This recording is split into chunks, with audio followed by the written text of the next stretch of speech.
What if the league's most massive blunder this season had absolutely nothing to do with a blown whistle on the hardwood? What if it occurred behind closed doors, via a petty $500 fine slapped on a veteran they assumed would just write a check and shut up? But that is not how this story played out. Not even close.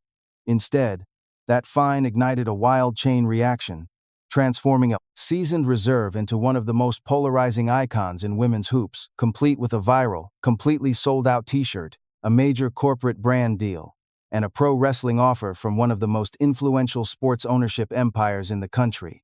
None of this was planned. None of it was a marketing stunt. And every single piece of this story traces back to one call the WNBA front office handed down that they definitely wish they could claw back. Let's break down exactly how this went down, why the heat kept rising, and what this saga truly reveals about where women's hoops is heading, whether the league's top brass is ready or not. Before the fine, before the viral shirt, and way before those national headlines broke, Sophie Cunningham was quietly carving out a reputation that a lot of hardcore fans were starting to track very closely. Not for her offensive output, and not for flashy highlights, but for something much harder to quantify, and as it turned out, much harder for fans to look away from. Once they noticed it, she was protecting Caitlin Clark quietly, consistently, and without ever waiting for an invitation. Cunningham had already logged 6 physical seasons, out west in Phoenix, before joining the Fever ahead of the 2025 season, making her a battle-tested 7-year pro. The moment the ball went up, suddenly, a veteran presence was dropped right into a roster that had been completely overhauled, around a generational rookie carrying more mainstream pressure and media spotlight than anyone in the history of women's basketball. That sort of locker room dynamic, a seasoned pro playing second fiddle to a hyped first-year star, who had a giant target on her back, could easily have bred massive friction and deep resentment, triggering a quiet turf war that usually poisons a locker room over 40 games. But that wasn't the case in Indiana. Instead, Cunningham stepped up as the team's ultimate defensive bodyguard almost immediately, and the fans picked up on it fast, long before national sports writers did.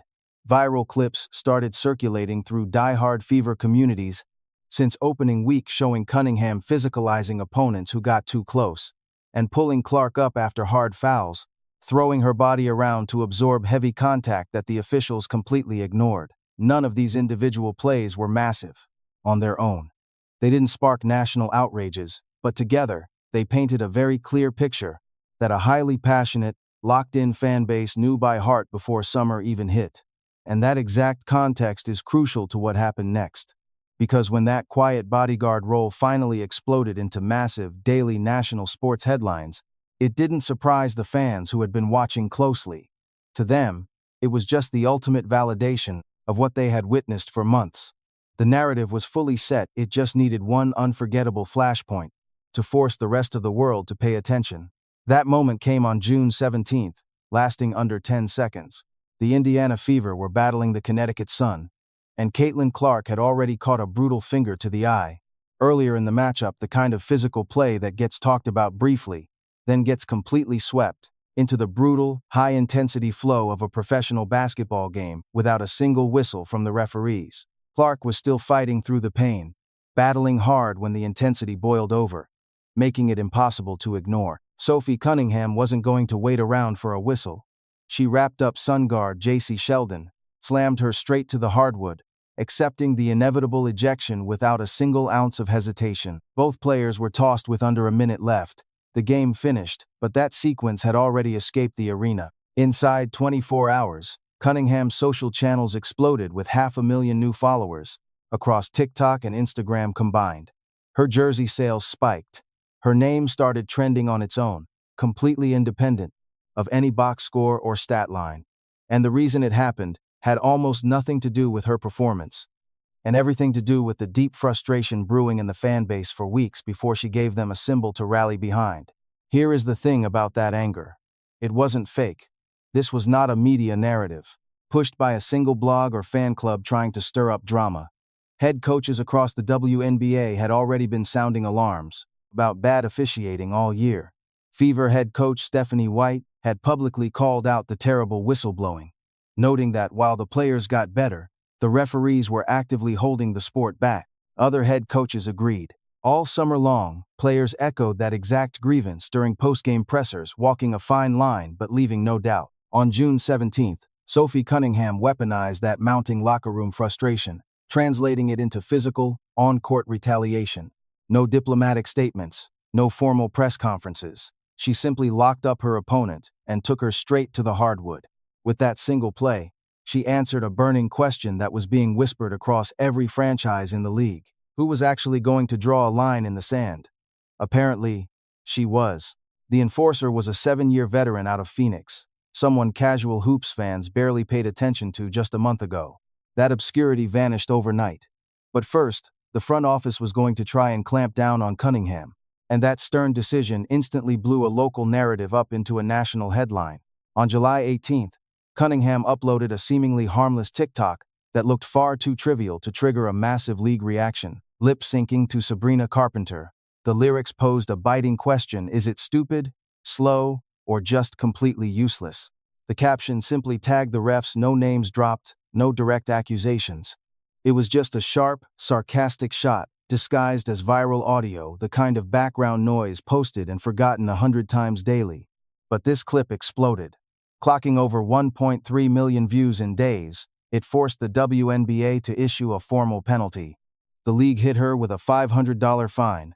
In pro sports, that amount is a total joke, a mere rounding error. Usually, a player cuts the check in private, and the story dies before it even hits the sports talk shows. But these were tense times, and Cunningham was absolutely not the type of athlete to let the league sweep it under the rug.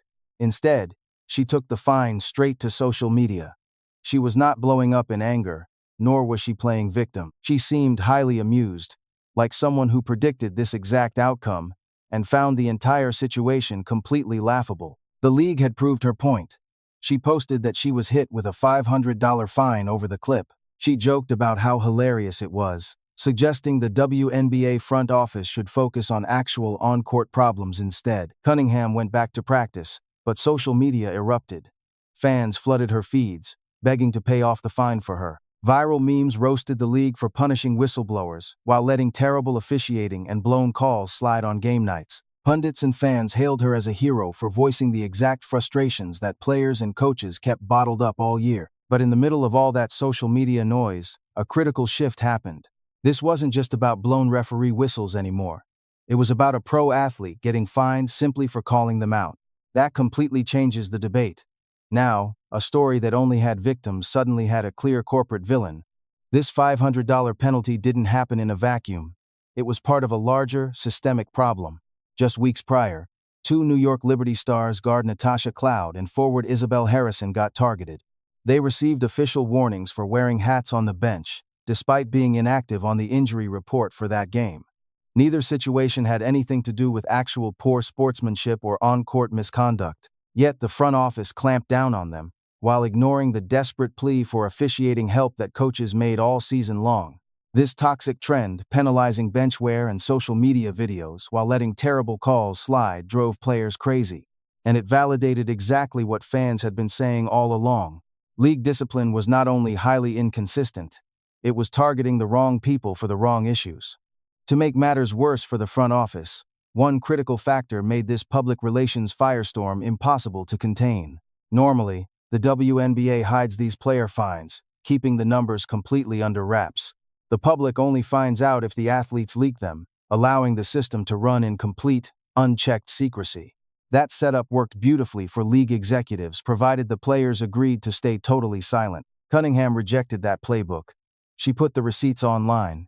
She made the injustice absolutely undeniable. She handed fans concrete ammunition for an argument they were already easily winning. This wasn't just about her anymore. She became the voice for every single fan and coach fed up with the refs. She gave them an undeniable, concrete piece of evidence. That $500 fine was designed to shut her up. Instead, it sent a totally different, highly explosive message, and things were about to spiral further, because Cunningham was not done. Not by a long shot. Barbie night at Gainbridge Fieldhouse was supposed to be exactly that, a light-hearted promotional night with pink lights and themed fan giveaways. Just a flashy spectacle that generates some social posts and temporary vibes before the world moves on. Now, the Indiana Fever were hosting the Chicago Sky. It was supposed to be a fun night. But Sophie Cunningham made it something else, entirely walking into the pregame tunnel in a plain white tee with 4 bold words printed across the front. Hot girls eat Arby's. Black leather shorts. No elaborate styling, no complex explanation. Just a shirt and a pair of shorts and a heavy dose of confident attitude that photographs beautifully and absolutely dominates social media. Before the opening quarter even wrapped up, the picture hit the internet in minutes and the feedback was immediate. But the real genius of this viral moment was not just the shirt, it was the history behind it. Way back in April, Cunningham had posted a clip of herself trying Arby's on camera for the first time. It blew up in a low-key, genuinely charming way, not because of some fake, calculated marketing stunt, but because she reacted like a normal human being, not someone faking excitement just to get a paycheck from a corporate brand. That video laid the groundwork. By the time this Barbie Night shirt appeared, Arby's had almost certainly been watching her social channels for months. Their corporate marketing team knew who she was, knew exactly what her followers loved, and primed themselves to strike the second the right opportunity presented itself. That perfect moment arrived on Barbie Night, and Arby's capitalized instantly. They jumped on the photo, crowned her an absolute queen, and basically appointed her a brand ambassador right then and there, right in front of a massive crowd that had no clue a deal was coming. It felt incredibly spontaneous, mainly because so much of it actually was. But the organic brand connection, that pre-existing relationship, and a crowd already primed to blow up, none of that was a fluke. Fans absolutely flooded the replies, with pure praise, celebrating both Cunningham and the marketing wizard, who greenlit the instant collaboration, fast enough to keep it feeling completely seamless. And that retail shirt sold out in a flash across small, medium, and large sizes in just about 48 hours. No massive corporate campaign behind it, no endless planning, no cheesy scripted commercials, and 0 long-term contracts signed months in advance. A hoopster wore a shirt she found funny. A smart brand recognized the moment and immediately amplified it, instead of brushing it off. The result was the kind of authentic magic that major corporations spend massive budgets trying to manufacture and almost never actually succeed in doing. And the timing here was absolutely not lost on anyone paying attention. That Arby's gear appeared just days after that $500 TikTok fine, an order meant to make Cunningham more cautious, more measured, and hyper-aware of triggering the front office. Instead, what it actually unleashed was an athlete walking into a high-profile broadcast night, wearing an outfit guaranteed to keep that narrative rolling and blow up her personal brand in every direction. By this point in the season, her endorsement portfolio had expanded far beyond the court: Adidas, Quest Nutrition, Ring, skincare brand Mad Hippie, clothing line Skims, sparkling water giant Spindrift, and Commerce Bank. This massive spread made it clear this was no longer some quick, opportunistic cash grab or a brief trend play. Instead, it showed a diverse cross-section of corporate sponsors reaching the exact same conclusion: this player is genuine, she drives real attention, and her loyal audience actually listens. These brands did not need her to be the top scorer on the roster. They needed her to stay authentic, and authenticity is exactly what she delivered all season long on the court. That Arby's crossover solidified her market power, but the most shocking offer was yet to come, arriving from a completely unexpected, off-the-wall direction, none other than San Diego Comic-Con. During a panel completely unrelated to hoops, Women of Wrestling founder David McLean took the mic. Right in the middle of his speech, he dropped a name that had absolutely zero business being mentioned there. That name was Sophie Cunningham. McLean, an Indianapolis native who had been closely tracking the Fever, said he walked away from watching Cunningham, absolutely convinced that the hoop star belonged in a wrestling ring. He dropped a heavy hockey comparison, calling her the Marty McSorley of Caitlin Clark's Wayne Gretzky. For those who do not know hockey lore, McSorley was the legendary enforcer riding shotgun for Gretzky for years. His entire job on the ice was absorbing punishment, throwing hits, and enforcing order to protect the franchise player at all costs. The analogy was sharp, deliberate, and landed with a massive thud in that room. And sitting right next to him on that panel was Jeannie Buss, controlling owner of the Los Angeles Lakers, co-owner of Women of Wrestling, and one of the most recognizable names in sports. This is modern pro sports ownership. Buss did not let the moment slide. She took straight to social media, completely unfiltered, posting that the promotion would love to sign Cunningham, calling her incredibly talented, deeply dedicated, and a fierce, relentless competitor. Look, this was no casual, offhand remark at a media convention. This was a blatant public recruitment pitch from a major front office heavyweight. There was zero ambiguity about how serious this offer was. So the obvious question becomes, why does a major NBA owner take such a public interest in recruiting a WNBA player for professional wrestling? Well, the answer, once you chart the entire season of Cunningham from day one to right now, is not actually all that shocking. Through a perfect mix of raw instinct and sheer circumstance, she has become exactly the kind of crossover athlete that modern sports rarely produces anymore. Physical, outspoken, totally comfortable with raw confrontation, and completely unfazed by the spotlight, no matter where it comes from or how fast the heat arrives. Those unique traits translate way beyond the basketball court. They work in any arena where magnetic presence and pure authenticity matter far more than textbook, technical precision. What kept this from feeling like some cheap publicity stunt was the heavy infrastructure behind it, combined with the genuine passion Cunningham brought to the table. Women of Wrestling is not some overnight startup trying to capitalize on one viral WNBA clip. The promotion has been running since the year 2000, racking up 10 full seasons and over 200 episodes, backed by strong distribution deals on Pluto TV and Paramount+. This is a highly established organization with major league reach and actual programming, extending a serious, legitimate invitation to a player they truly believed would thrive in their world. And as it turns out, Cunningham has actually been a massive fan of that world for a very long time. On the premiere episode of her podcast launched that same summer, she talked about growing up watching professional wrestling, showing the kind of raw, detailed passion that is virtually impossible to fake just for a cheap media spot. Hulk Hogan, Stone Cold, Steve Austin, Goldberg, she reeled off legendary icons of that classic era with genuine love, the kind that comes from actually watching the product, not reading notes from a publicist. That genuine history gave this offer massive credibility it never would have had out of nowhere. This was not just a famous athlete being dangled in front of an unfamiliar industry for a one-off cameo.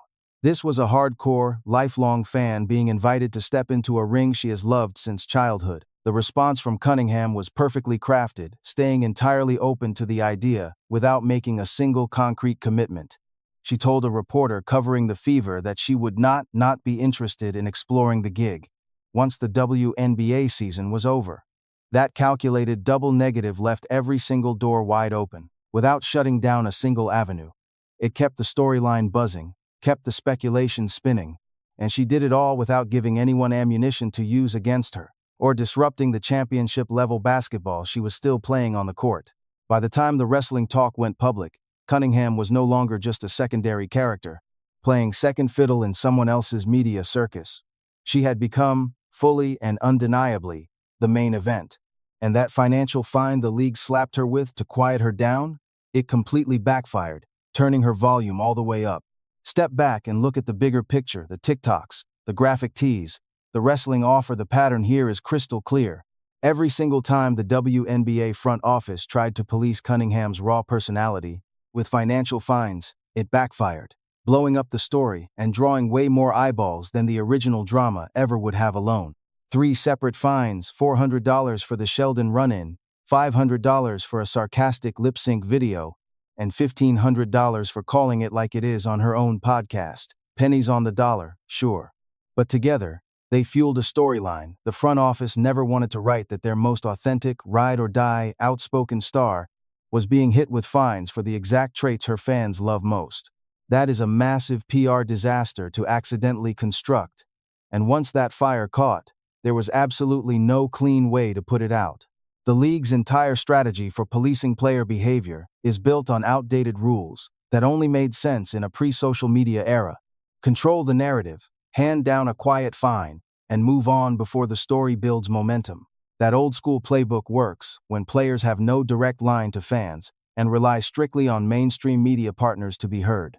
But it completely falls flat when the fined athlete has a smartphone, massive digital reach, and the immediate instinct to leak the fine amount online before the league's PR team can even finish drafting their internal email.